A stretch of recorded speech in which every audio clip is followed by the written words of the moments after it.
J'ai envie de montrer que j'y arrive. C'est aussi pour ça que je suis à visage découvert. C'est que si je veux sortir de la honte et que les gens puissent sortir de la honte, il faut vous montrer votre chez vous. Être authentique en fait.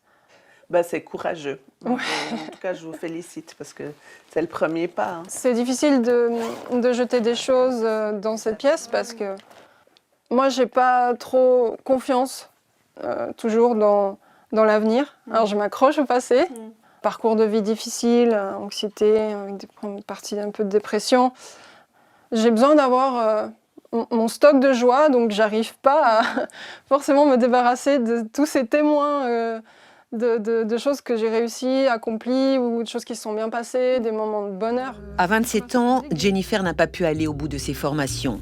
La faute à des troubles psychologiques qui l'empêchent jusqu'ici d'intégrer le monde du travail. Beaucoup de frustration et une angoisse face à l'avenir qu'elle compense par l'accumulation.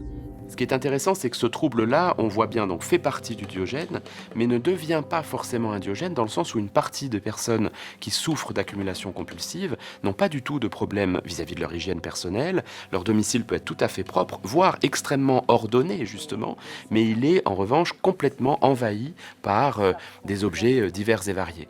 Les gens se rendent pas compte, mais c'est pas juste j'ai rangé chez moi en fait. Je me bats contre moi-même, contre les événements, contre les choses.